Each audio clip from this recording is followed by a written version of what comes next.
Aleluia, boa noite. Quem está feliz com Jesus, dê um glória a Deus. Aleluia, que bênção estarmos reunidos em nome de Jesus para adorarmos, para celebrarmos, para exaltar a Ele, amém? Então, queridos, eu queria começar com um jogo. Talvez você já tenha jogado esse jogo do o que é o que é. Quem aqui jogou o jogo o que é o que é? Esse você vai saber.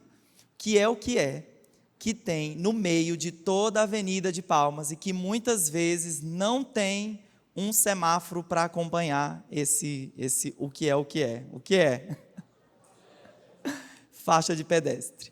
E todo palmense, quando para numa faixa de pedestre sem semáforo, o que você faz? O que você faz? Eu não sei você, mas eu ligo o pisca-alerta do meu carro. Porque eu fico oro pelo retrovisor. Geralmente a Luana me lembra. Amor, liga o pisca-alerta. E aí eu fico olhando para o retrovisor, orando: Senhor, livra-me do mal. Livra os carros que às vezes vem conversando no celular, desatentos. Então, o seu carro, quando você liga o pisca-alerta, ele está comunicando, ele está emitindo um alerta. Olha, eu estou respeitando a pessoa que está passando na faixa de trânsito, então, olha aí, respeite também meu carro, não quero nenhum prejuízo. Então, queridos, essas placas, a maioria do trânsito, quando você anda nas avenidas, você vê diversas placas de atenção, que são as placas amarelas. Então, as placas amarelas, elas emitem para nós, comunicam para nós: olha, fique muito atento.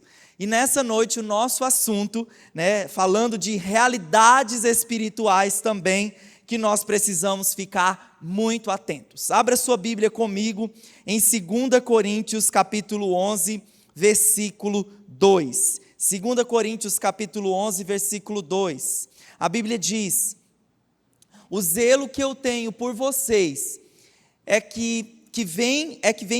o zelo que eu tenho por vocês é um zelo que vem de Deus. Eu prometi a um único marido, Cristo, querendo apresentá-los a Ele como uma virgem pura. Então, antes mesmo de nós entrarmos nos alertas aqui, o apóstolo Paulo, que é o autor, inclusive no enunciado desse capítulo aqui, não é o enunciado, você sabe que não é um enunciado bíblico, mas é só uma questão didática. E no enunciado está escrito assim: a preocupação de Paulo com a fidelidade dos coríntios. Então, antes do Paulo expressar o seu motivo, aquilo que ele receava, a sua preocupação, o apóstolo Paulo, ele como um pastor, o apóstolo Paulo era um pastor, um apóstolo, abriu muitas igrejas e tinha discípulos sob a sua cobertura, e ele expressa aqui o seu coração pastoral. Ele expressa que, olha, eu tenho um zelo, eu tenho uma missão que Deus me deu de cobrir a igreja, de ensinar, de instruir os discípulos. Ele disse: olha, o meu zelo é preparar a noiva. E quem é a noiva? É a igreja. Então o meu zelo é preparar a igreja de Cristo como uma virgem pura, como uma noiva gloriosa, como uma noiva sem mancha. Então o pastor Paulo aqui, ele expressa esse zelo que ele tinha. Isso fala muito do chamado, da dedicação dele diante de Deus. E você sabe que o apóstolo Paulo estava então preparando a igreja para o casamento, porque no calendário de Deus, o evento mais importante do calendário de Deus vai ser o dia onde nós, como igreja, nós vamos nos apresentar, nós vamos casar com o noivo, com o cordeiro, amém? Você vai estar lá nesse dia? Amém, lógico, eu sou a igreja. Então o apóstolo Paulo, ele realmente, após dizer: olha, esse é meu zelo, eu tenho esse zelo, ele começa então a emitir alguns alertas. E ele diz que ele tinha receio, Vamos ler o versículo 3, 2 Coríntios 11, 3, ele disse: o que eu receio e o que eu quero evitar é que, assim como a serpente enganou Eva com astúcia, a mente de vocês seja corrompida e se desvie de sua sincera e pura devoção a Cristo. Então ele diz: olha, eu tenho esse receio. Receio é preocupação, receio é incerteza. Eu tenho esse receio da minha missão ser prejudicada por causa da presença de ataques malignos no coração de vocês, na mentalidade de vocês. Outros ensinos, corromperem o coração e a mente de vocês. Então o receio dele aconteceu, porque esse texto ele citou aqui, o que tinha acontecido lá no início com Eva. Assim como a Eva caiu nas astúcias de Satanás e a sua mente se corrompeu e eles acabaram se desviando da pura e da sincera devoção ao Senhor. Então você sabe que desde o princípio até o fim, Satanás não deixa de ser Satanás. Satanás tem trabalhado arduamente para promover destruição, para promover morte, para desviar os nossos corações do alvo. A Bíblia diz lá em Apocalipse 19, 12, 9, Satanás, a antiga serpente. Então, desde o início até no final, Satanás, ele está trabalhando para nos desviar do alvo, para nos desviar de Cristo. E a pergunta que nós temos aqui, qual foi a astúcia que Satanás usou para corromper a mente de Eva? Para corromper a mente de Eva e que funcionou. Então, qual foi a astúcia que Satanás trabalhou e seu plano teve êxito? O plano de Satanás aqui foi o plano do engano. Diga assim comigo, engano. Diga para a pessoa que está do seu lado, engano. Então, Satanás enganou a Eva. Engano fala de erro, um propósito para nos desviar, para errarmos o alvo. E o engano, Satanás tem trabalhado ao longo dos anos, das gerações, realmente trabalhando para abortar e para frustrar os planos e os propósitos de Deus na vida da humanidade, na vida do homem, porque o seu plano é que o homem erre o alvo. Então, há 2 semanas atrás, eu ministrei a palavra aqui, o naufrágio da fé. E nós compartilhamos 2 pontos para mantermos, para não naufragarmos na fé, que foi manter a fé e manter a boa consciência. E quando eu falei de manter a boa consciência, eu entrei nessa área de enganos. E o que eu senti do Espírito Santo foi de hoje, apesar de não ser uma série, essa palavra, mas de continuar falando, advertindo, ensinando, alertando contra os enganos. Então diga assim comigo, alerta contra os enganos. E nós vamos emitir aqui 3 alertas tão importantes para nós não cairmos nas armadilhas de Satanás. E eu queria que você orasse agora comigo. A Bíblia diz que Jesus nos ensinou lá na oração do Pai Nosso, Ele nos ensinou a orar, não nos deixe cair em tentação, livra-nos do mal.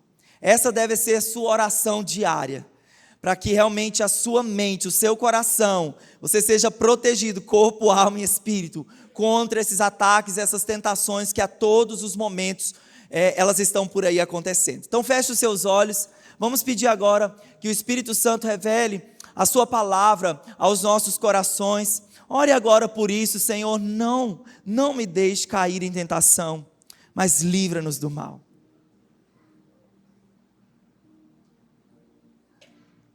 Senhor, em nome de Jesus, nós nos expomos, Senhor Deus, diante de Ti, Senhor, a Sua poderosa palavra nessa noite. E assim como o Senhor Jesus nos ensinou a orar, nós também, Senhor Deus, queremos clamar ao Senhor, não nos deixe cair em tentações, abre os nossos olhos, abre a nossa compreensão, queremos ser santificados pela Sua poderosa palavra. Ensina-nos a verdade, não deixe que a mentira das trevas venha corromper a nossa mentalidade. A nossa oração é essa, livra-nos do mal, livra-nos do mal. Nós te pedimos que nosso coração nessa hora, ao ser exposto à Tua palavra, nosso coração, Senhor Deus, seja como uma boa terra, preparada para sementes poderosas da palavra de Deus, produzirem e frutificarem e permanecerem em nosso coração, em nome de Jesus. Eu posso ouvir o amém?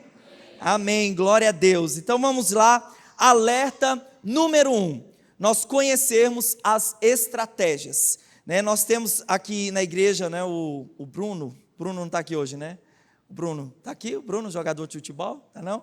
Bruno lá da célula do Rogério, o Bruno, do Alex, O Bruno, ele é hoje um treinador, e tudo mais. Então, quando alguém vai se preparar para um jogo, então o treinador, ele vai instruir a sua equipe e ir ali tanto conhecendo as estratégias do outro time, mas também internamente tendo estratégias para que aquele jogo, para que aquela partida seja muito eficiente. E nós também precisamos conhecer as estratégias do céu, mas também as estratégias do nosso inimigo. 2 Coríntios 2:11, a Bíblia diz: a fim de que Satanás não tivesse vantagem sobre nós, pois não ignoramos as suas intenções. Então o alerta de Paulo aqui para nós é que uma das formas do diabo não ter vantagem, não conquistar território nas nossas vidas, é nós aprendermos a não ignorar as suas intenções. Sabe aquele negócio assim, deixa para lá, não, isso não vai acontecer não. Olha, o apóstolo Paulo disse, não ignore as suas intenções, porque realmente ele está trabalhando ativamente para nos corromper, para lançar tentações, para que possamos cair nelas e o propósito e o plano de Deus ser frustrado. E uma das artimanhas e uma das estratégias de Satanás é trabalhar através do engano. Gênesis 2:15, e nós chamamos a lei da primeira menção, que é quando as primeiras histórias e as coisas aconteceram, e geralmente estão lá em Gênesis, e aqui elas formam um princípio para o restante da palavra, elas amparam o restante da palavra naquele assunto. E a primeira vez que o engano apareceu na Bíblia foi aqui, na história de Adão e Eva. Gênesis 2:15, a Bíblia diz: tomou, pois, o Senhor Deus ao homem e colocou no jardim do Éden para cultivar e o guardar. Diga assim comigo: cultivar e guardar. Então, cultivar é muito fácil da gente compreender, afinal de contas, quem não trabalha não come. Então, ele devia realmente lavrar a terra para a subsistência da sua família. Mas, quando Deus emitiu aqui esse comando, transferiu a responsabilidade para Adão, a Eva ainda não havia sido criada por Deus. Ou seja, por que Deus estava emitindo, delegando a responsabilidade para Adão, se nem companhia ele tinha humana? Mas sabe por quê? Porque Deus, ele sabia que Satanás se levantaria para corromper, para destruir, para comprometer, para estragar tudo aquilo que Deus estava fazendo. Então o alerta de Deus para Adão, transferindo a responsabilidade, de guardar aquele lugar. Até como a Bíblia fala, guarda o seu coração. Então fala assim comigo: eu preciso guardar o meu coração. Então Deus delega para Adão essa responsabilidade de guardar, para que fosse assim: olha, eu não quero que você seja pego, Adão, de surpresa. Eu não quero que você seja pego de surpresa, porque quando ele se levantar, quando ele aparecer, você está muito ciente da sua responsabilidade de guardar o jardim. E a partir de agora, a responsabilidade não é mais minha. Eu estou delegando a responsabilidade de cultivar e de guardar para você. Eu transferi essa responsabilidade para você. E nós ainda temos essa responsabilidade nos nossos corações, de guardar muito bem o nosso coração. Então nós precisamos entender que todos nós estamos também sujeitos a ataques do inimigo, assim como a primeira família também foi atacada. Eu e você também precisamos estar cientes de que vamos ser atacados na nossa mente, e a responsabilidade de manter o inimigo do lado de fora é sua. Lógico que Deus te dá estratégias, te dá armas, te dá princípios, palavras poderosas, mas a responsabilidade é sua. Você vai precisar realmente guardar a sua família, guardar o seu coração, guardar a sua mente contra esses ataques das trevas. Então, como estratégia aqui do engano, o inimigo ele vai atacar aquilo que nós chamamos, o tendão de Aquiles, ou seja, as vulnerabilidades. Onde estão seus pontos fracos? É aí onde Satanás ele vai promover o seu plano, a sua estratégia, onde você é vulnerável, é lá que ele vai te tentar, é lá que ele vai te atacar. Eu falei, nós oramos aqui a oração do Pai Nosso, né? Jesus não teria nos ensinado a orar, livra-nos do mal, se Ele não soubesse que realmente nós passaríamos por isso, nós seríamos tentados. Por isso Ele nos ensinou a orar, e é isso que você diariamente precisa clamar: Senhor, livra-me do mal, livra-me do mal, me livra de cair em tentação. Vamos continuar aqui no Gênesis 3:1, esse plano, né, de ataque de Satanás ali na mente de Eva. Ora,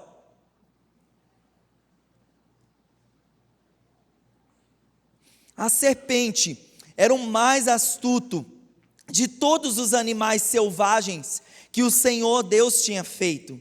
E ela perguntou à mulher: foi isso mesmo? Eu sempre fico pensando assim, né, que é uma pergunta, né? Foi isso mesmo? Foi isso mesmo, Eva? Foi isso mesmo que Deus disse? Não comam de nenhum fruto das árvores do jardim?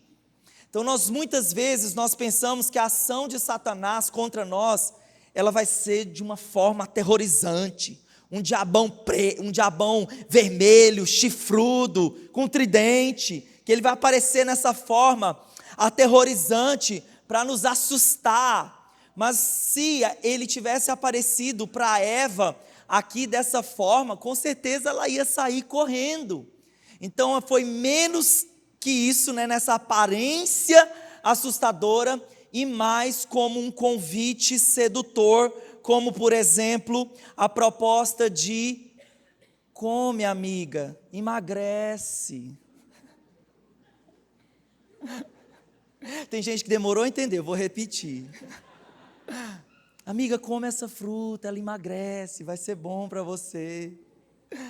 Então vem realmente como uma proposta enganadora e sedutora. Diz que um comerciante abriu do lado do seu comércio uma empresa top, que acabou tirando todos os seus clientes.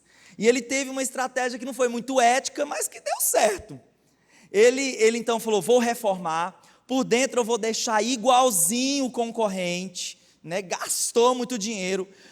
Aí ele mudou o nome da fantasia da empresa.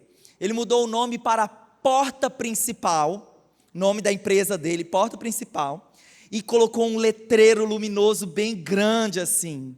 E aí, né, depois dessa estratégia, o que ele aconteceu? Conseguiu enganar muitos trouxas.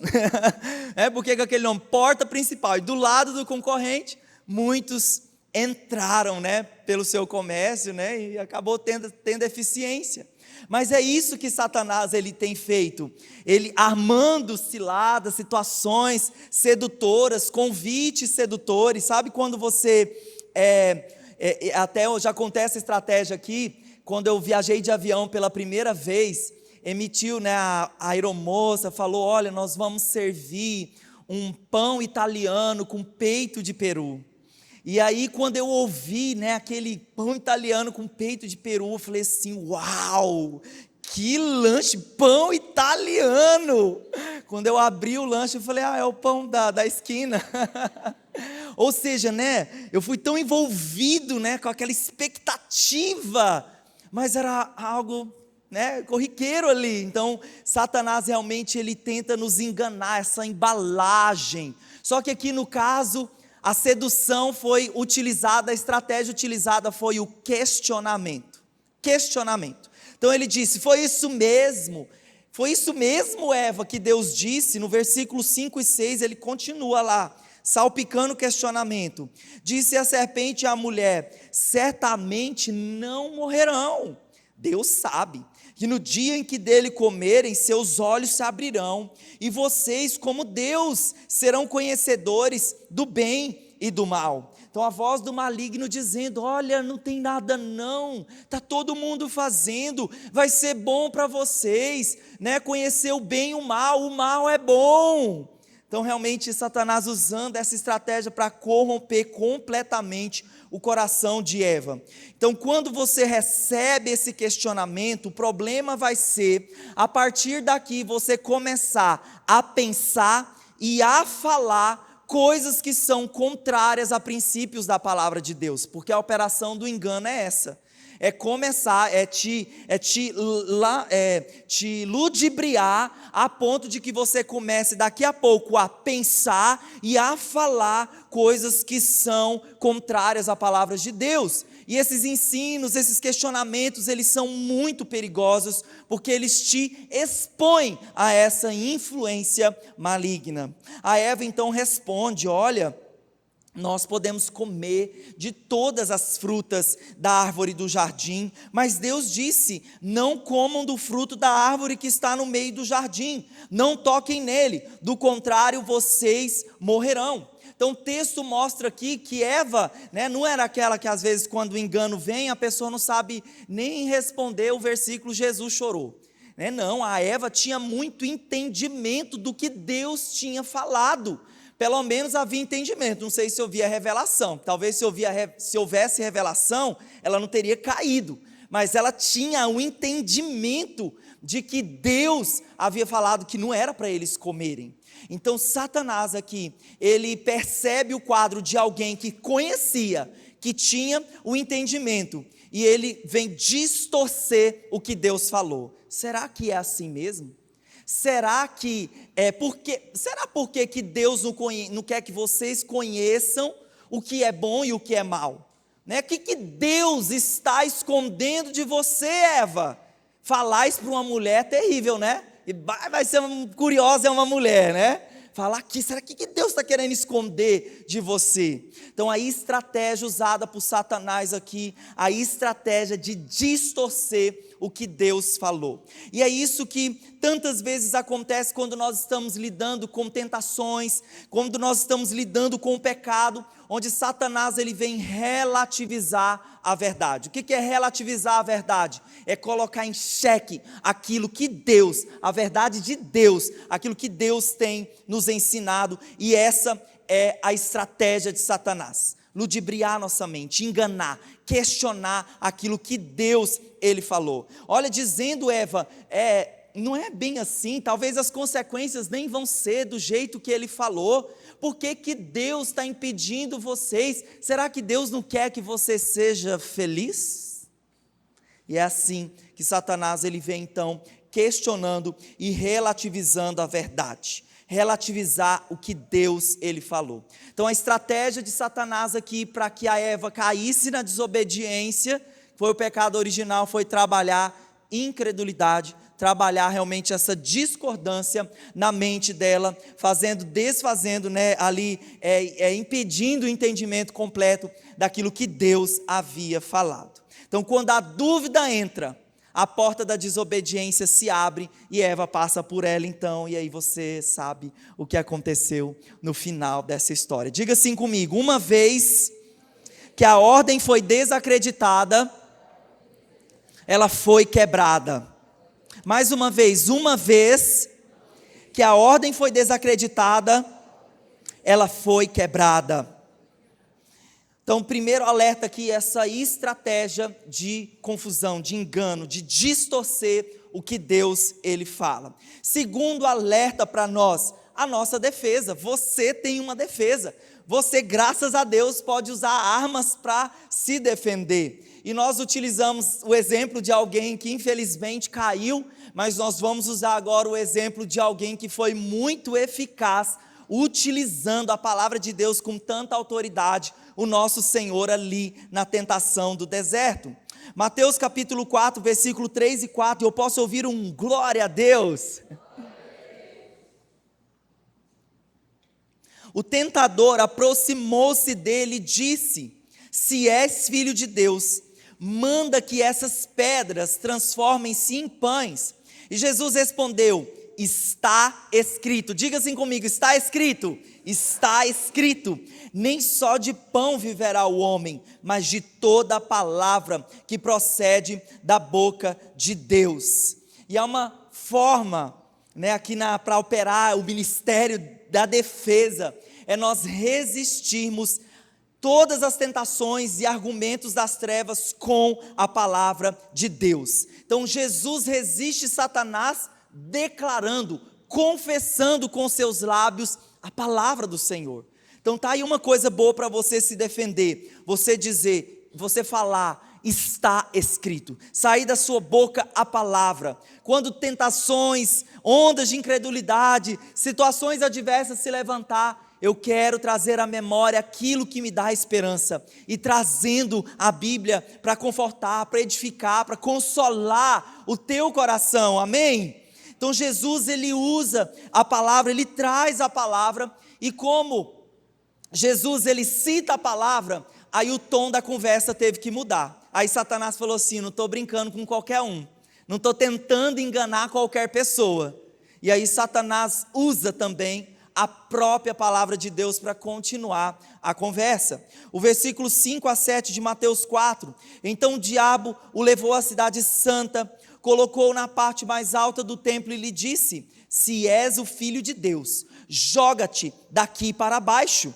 Porque está escrito: ele dará ordens a seus anjos a seu respeito, e com as mãos eles o segurarão, para que você não tropece em alguma pedra. E Jesus respondeu: também está escrito: não ponha o Senhor, o seu Deus, não ponha à prova o Senhor, o seu Deus.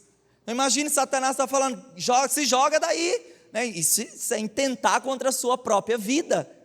E aí aqui Jesus, ele aplica um princípio de interpretação da palavra, porque Satanás simplesmente joga um texto fora do contexto. E quando nós interpretamos a palavra, né, nós não podemos pegar um versículo isolado e construir um princípio em cima de talvez um versículo, porque a Bíblia, ela tem que se sustentar. A Bíblia, ela precisa se equilibrar, tem que ter equilíbrio e concordância. Então, né, como, né, Jesus, diante daquela tentação, por que você não se mata? Porque o Senhor vai enviar os seus anjos para te guardar. Jesus fala: não tenta o Senhor teu Deus. Então isso é tentar o Senhor teu Deus. Então o próprio Jesus usa a palavra com a autoridade para rebater aquele contra-ataque das trevas. Então a missão de Satanás é também trabalhar contra a palavra. Lá em Mateus capítulo 13, no versículo 19, quando o semeador sai a semear, a Bíblia diz que a primeira semente, ela cai à beira do caminho, e a palavra diz: quando a pessoa ouve a palavra e não entende, o maligno vem e arranca o que foi semeado. Então esse é o trabalho de Satanás, né? A palavra acabou de ser semeada, né? Você vai meditar, vai compreender aquilo ali, mas Satanás está ali, para tirar a nossa atenção. E eu me lembro aqui, né, sempre tive o costume de sentar aqui na frente, e algumas vezes meu discipulador, né, o pastor Jackson, me perguntar o que eu tinha entendido da palavra, porque enquanto ele estava aqui ministrando, ele estava vendo eu ali no celular, mexendo no celular, não era nem Instagram não, era respondendo as coisas aqui da igreja. E aí ele falou: Willy, não dá, né? Não dá, né? Aqui no culto é para prestar atenção, você veio aqui para isso, você trabalha aqui, aqui é uma igreja, então presta atenção. Então a partir de hoje, celular no modo avião. E foi assim que eu fiz, e todas as vezes que eu sento, sendo outros pregadores aqui, eu sento para anotar tudinho, para não perder um pio daquilo que o Espírito Santo está falando.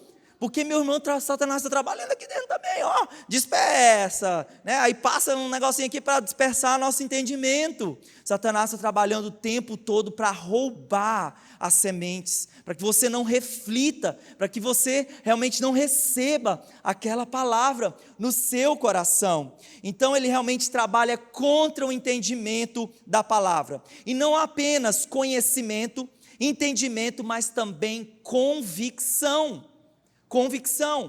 né? Então, quantos aqui já viram, né, um bêbado pregar? Quantos já viram aqui? Né? A Bíblia fala que até os demônios creem, tremem, né? E aí você vai evangelizar uma pessoa alcoolizada na rua, e ele começa a pregar para você. Por que aquele ensino não tem autoridade? Porque não está fazendo sentido nem na vida dele. Porque se tivesse, ele estava pregando e ele saía daquela condição. Então a palavra de Deus, quando Jesus emite, né, aquela palavra, ele rebate, sai com autoridade, porque Jesus conhecia as Escrituras, porque Jesus inclusive estava no deserto, sendo preparado para o ministério, se santificando, se consagrando. Amém ou não amém? Olha só, a Bíblia diz, 1 Pedro 5, 8 e 9, estejam alertas, olha o alerta aí da palavra, esteja alerta e vigiem, o diabo, inimigo de vocês, anda ao redor como um leão, rugindo e procurando a quem possa devorar, resistam-lhe, permanecendo firmes na fé. O que nós vamos fazer em resposta a esse texto? Resistir, diga assim comigo, resistir. Coloca a mão assim para frente e fala, eu vou resistir com a palavra de Deus. Então, como nós vamos resistir a esses ataques de Satanás? Permanecendo firmes na fé. E permanecer firme na fé, porque a nossa fé precisa estar apoiada no caráter de Deus. Foi assim que Jesus rebateu Satanás, a sua fé estava apoiada no caráter do nosso Senhor. E lá nas armaduras de Efésios 6, tem o capacete, a couraça, a preparação do evangelho da paz. Todas essas armaduras, elas são de defesa. Mas só tem uma armadura, só tem uma dessas armas que serve para nosso ataque, é a palavra de Deus, a espada do Espírito. A Bíblia diz lá em Apocalipse 19:15, que da boca de Jesus sai uma espada afiada. Então, quando você realmente usa a palavra, confessa a palavra, essa espada poderosa é uma arma de ataque, e que vai destruir toda intenção de Satanás. Então diga assim comigo, está escrito. Mais uma vez, está escrito. Está escrito, foi assim que o Senhor, ele resistiu na sua tentação a Satanás. Então nosso primeiro alerta quanto às estratégias. O segundo alerta quanto à defesa. Você tem uma defesa, você tem um escudo protetor, a poderosa palavra de Deus. E o terceiro alerta, o que é tão importante para nós, é Cristo permanecer no centro da nossa vida. Jesus no centro da nossa vida. Se Ele estiver no centro da nossa vida, firmemente os nossos pés, firmados em uma rocha, estabelecidos na rocha que é a sua palavra, no seu nome, quando as tentações vierem, quando os ataques vierem contra nós, os enganos vierem contra nós, nós vamos resistir em nome de Jesus. Eu posso ouvir um amém? 1 Timóteo 4, versículo 1 e 2. O Espírito diz claramente que nos últimos tempos, alguns abandonarão a fé e seguirão espíritos enganadores e doutrinas de demônios. Tais ensinamentos vêm de homens hipócritas e mentirosos que têm a consciência cauterizada. Quantos aqui têm percebido a operação de apostasia, que é abandono da fé nos nossos dias? Levanta a mão. Você com certeza tem ouvido essas histórias de irmãos se afastando, se desviando do caminho, perderem a fé. O que parece é que algumas pessoas, elas estão se arrependendo do arrependimento que elas tiveram.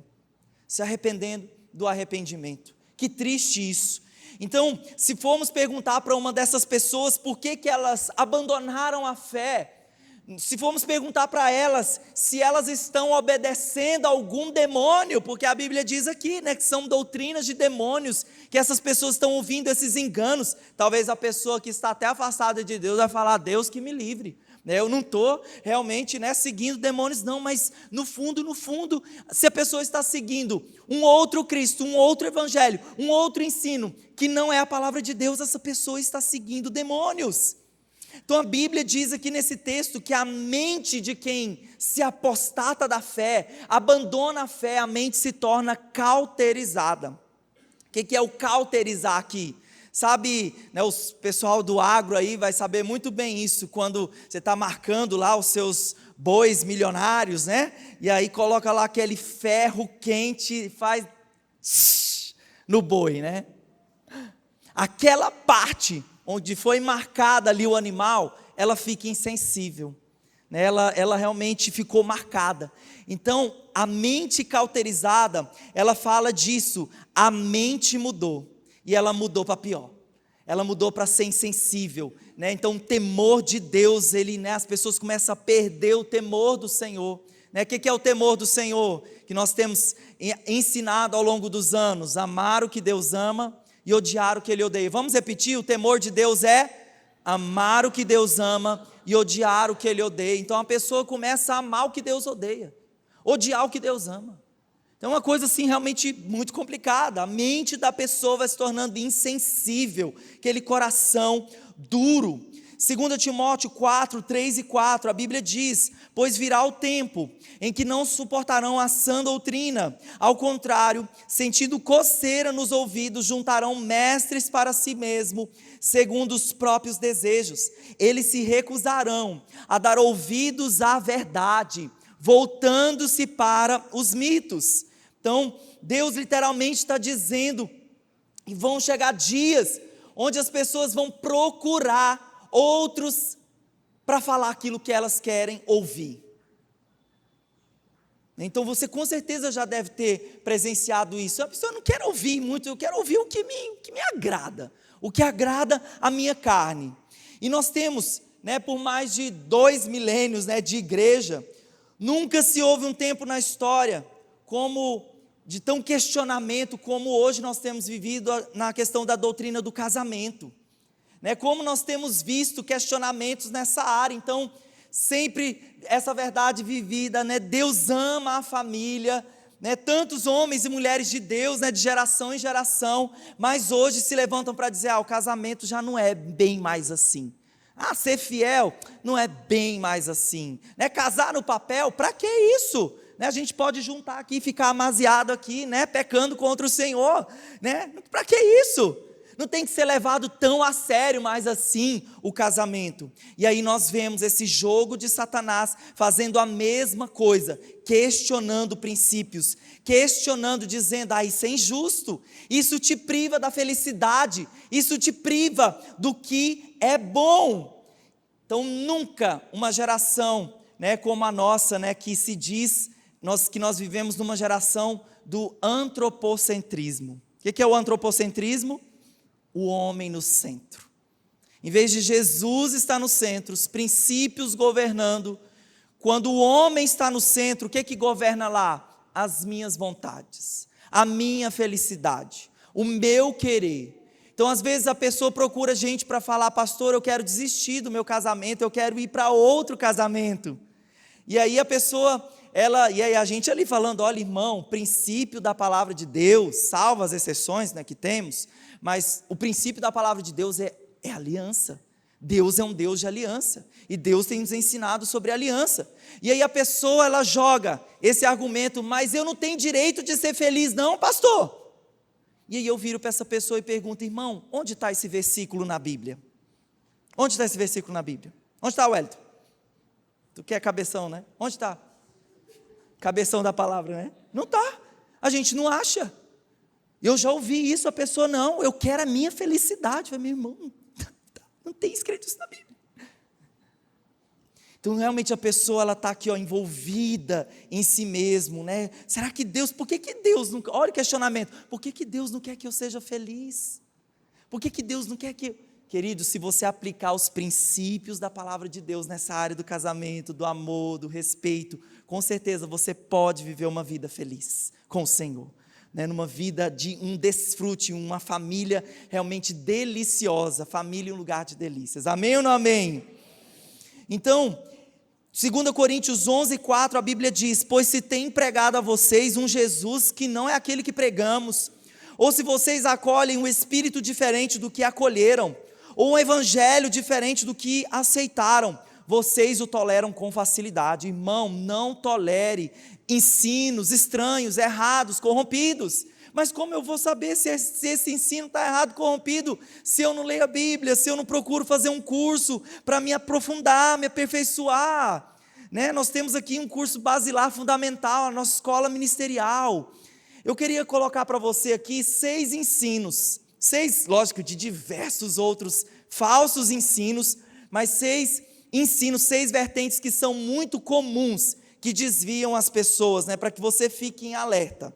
Olha só, um ensino, por exemplo, que você fica alerta. Então diga assim comigo, eu preciso ficar alerta. Então olha só, todo ensino que nega a divindade e a ressurreição corporal de Cristo. né? Diz que tem uma corrente liberal dos Estados Unidos que está ensinando isso, né? Uma coisa basilar do evangelho, que é negar que Jesus ressuscitou. É um absurdo. Outro ensino que substitui a suficiência da morte de Cristo na purificação dos pecados por qualquer outra coisa. Outro ensino que nega a necessidade da justiça de Deus ser satisfeita para que os pecadores sejam salvos. Outro ensino, aquele que rouba a glória de Deus ao insistir que a salvação não é totalmente uma obra da graça de Deus. Não, você precisa pagar, né? Você precisa fazer algo para ser salvo. Outro ensino, um ensino que afirma ter revelações autorizadas que não estão contidos no cânon do Antigo e do Novo Testamento. Então, a maioria das religiões aí mundiais, né, eles têm a figura de um grande profeta, e o grande profeta que recebeu uma revelação, dizendo ele que era do Senhor, né? E aí ele vai lá, escreve um livro lá, e aí aquela religião, né, tem umas que seguem tanto a Bíblia como os ensinos do profetão lá, né? Então, fuja desse tipo de ensino, é enganoso. A Bíblia ela é completa, escrita, né, no intervalo milenar de muitos anos, de homens e mulheres que foram usados por Deus, né? As verdades do Antigo Testamento completam do Novo completam o Velho. É tão lindo isso, não tem erro na Bíblia. A Bíblia é a palavra de Deus, nenhum tio, nenhuma vírgula podem passar. A palavra de Deus ela vai se cumprir em nome de Jesus, amém? Então a palavra de Deus ela é completa, ela é poderosa. E outro ensino que insiste em algum tipo de obra ou de abnegação para melhorar a posição de uma pessoa diante de Deus. Às vezes assim, vende tudo que você tem e vai viver pobre para sempre. Um ensino falso, um ensino errado, né? Então, em vez dessa pessoa simplesmente descansar nos méritos de Jesus. Queria mais um texto, né? Essa palavra está muito assim, cheio de Bíblia, né? Dos textos da palavra de Deus, dos alertas da palavra, e eu tenho mais um para você, né? 2 Timóteo 2, 24, 26, a Bíblia diz: ora, é necessário que o servo do Senhor não viva a contender, e sim seja brando para com todos, apto para instruir e paciente, disciplinando com mansidão os que se opõem, na expectativa de que Deus lhes conceda não só o arrependimento para conhecerem plenamente a verdade, mas também o retorno à sensatez. Diga assim comigo: o retorno à sensatez, livrando-se dos laços do diabo, tendo sido feitos cativos por ele para cumprirem a sua vontade. Eu acho tão interessante que esse texto está dividido em duas partes. A primeira, a forma como os líderes, né, os discipuladores, eles vão abordar alguém, né, que está, né, na operação do engano, né? A Bíblia diz aqui com todo amor, né, com todo carinho, sendo brando, para instruir, sendo paciente, né? Nunca pode ser aquela coisa dura. Eu gosto tanto que os nossos líderes, né, pastor Jackson, pastor Eibe, são tão amorosos na forma de ministrar, de compartilhar, estão falando verdades poderosas, verdades firmes, mas com tanto amor e carinho, ensinando com tanta brandura e com paciência, nunca sendo aquele ensino duro, realmente que parece que a gente sai até mais sujo do que, né, assim, realmente com o coração sujo, mas até pesado. Então, o que nós realmente precisamos para ensinar isso para as pessoas e ter muita paciência quando nós formos confrontar alguém com engano. E é tão interessante aqui que, qual é o objetivo, né? O objetivo é conduzir ao arrependimento e nós voltarmos à sensatez. Então, Deus ele quer nos conduzir ao arrependimento e de volta à sensatez, recuperando o bom senso. Foi isso que aconteceu, né, lá com um homem insensato que construiu a sua casa sobre a areia e a sua casa veio ao chão.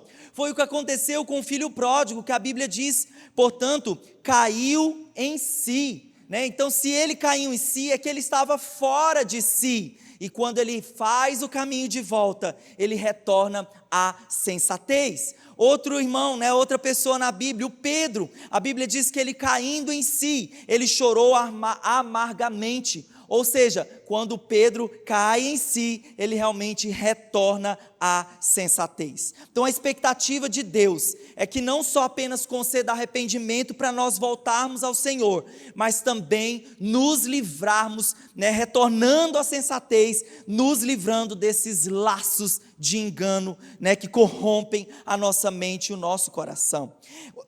João 8,32, a Bíblia diz: e conhecereis a verdade, e a verdade vos libertará. Vamos dizer juntos: e conhecereis a verdade, e a verdade vos libertará.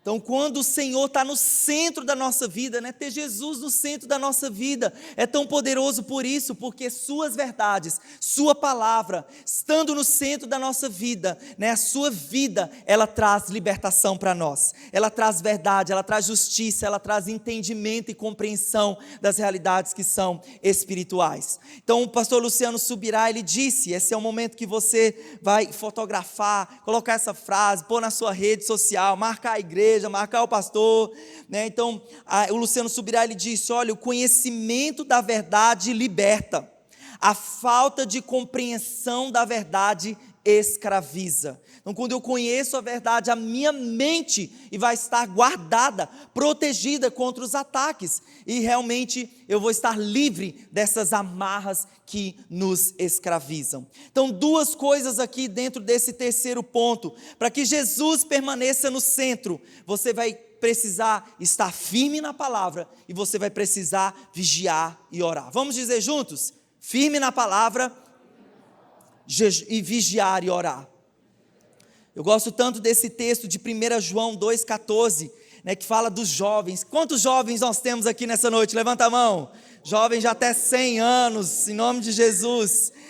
Jovens, eu lhes escrevi a vocês, porque são fortes, e em vocês a palavra de Deus permanece. Vocês venceram o maligno. Quer vencer o maligno? Quer vencer os enganos? Que a palavra de Deus permaneça em seu coração, e isso te fortalece, e isso te dá forças para resistir a Satanás. Josué 1,8, a Bíblia diz: não cesses de falar desse livro da lei, antes medita nele de dia e de noite, para que tenha cuidado de fazer tudo quanto nele está escrito, então farás prosperar o teu caminho e será bem sucedido.